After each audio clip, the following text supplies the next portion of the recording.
Spending large amounts of time with Spider-Man can be a recipe for disaster. As sad as it is, the people closest to Spider-Man often suffer at the hands of those who want to make Spider-Man suffer. How many times have we seen Gwen Stacy killed and brought back just to be killed again, all in an attempt to traumatize Peter?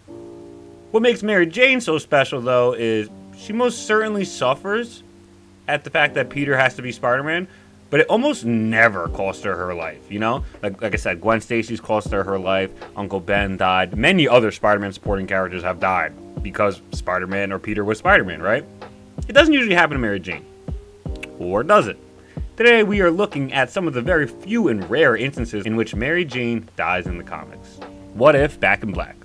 The original storyline is about Aunt May being shot, which sparks Peter to go to the prison Kingpin ordered the hit from, and Peter beats the ever-living brakes off of this man. In his undies, too. Well, this time it's a scenario flip. Mary Jane is killed instead.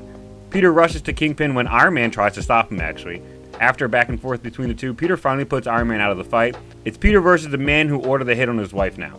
This is when the book tries to do a parallel of the original storyline, and this time, Kingpin strips down into his underwear and reveals Aunt May is being held hostage.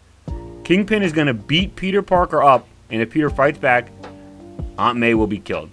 Very odd that Kingpin had to get naked for this, but let's continue. Peter goes full sicko mode and shoves his fist through Kingpin and then webs the people holding Aunt May hostage. He's then taken into custody for murdering Kingpin. As you can see, Mary Jane's death had quite the toll on Spider-Man. It actually had a more effective toll on Spider-Man than the original story. In the original story, he doesn't actually kill Kingpin. He lets him live. He thinks it's more embarrassing for him. Here, Kingpin, you shot Mary Jane, you must die. That's the vibes I'm looking for from Spider-Man. He goes to war for his woman, you know?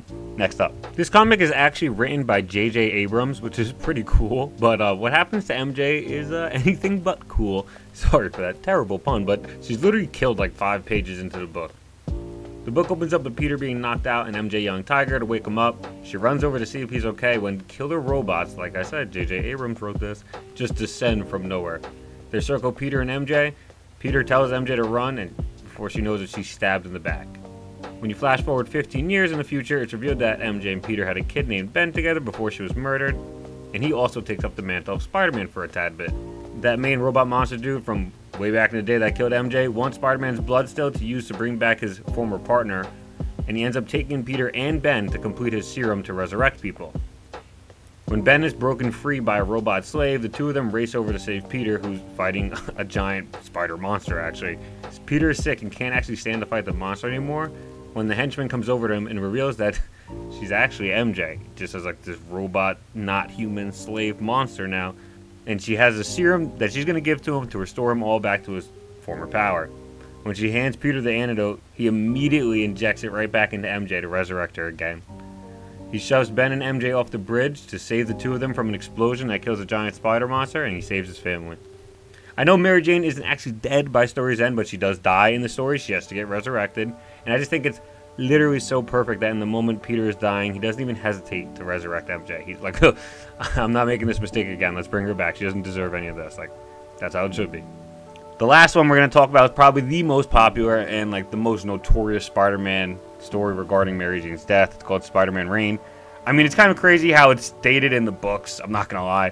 In short, Spider-Man is insinuated to have killed MJ by giving her cancer due to having sex with Peter.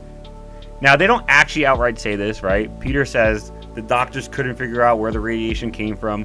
Peter has radiated blood as well as other fluids. So for my own mental headspace, I'm gonna just believe that Mary Jane died from being around Peter too much and it caused her to get radiation cancer. And that's not just from banging Peter Parker, because I do think that's a little weird. But now, as weird as that all is, the story is pretty decent. I honestly think a lot of people hate on it too much. MJ's death drives Spider-Man to become a shell of himself again. But when Spider-Man is needed most and called upon, he still shows up and thinks of MJ. This man is like 65, 70 years old, maybe 60. And he's saving the entire city from a Sinister Six and symbiote invasion again. It's pretty freaking dope. While he's doing it, he's picturing MJ. It's really nice. In the end, it's a final battle of Sandman and an army of symbiotes versus Spider-Man. Spider-Man lures them into a building that's loaded with explosives, and he detonates it on them. He triggered the bomb to explode the building. When he sets off the detonator, all he sees in the distance is MJ's face. It's pretty well written, I'm not gonna lie.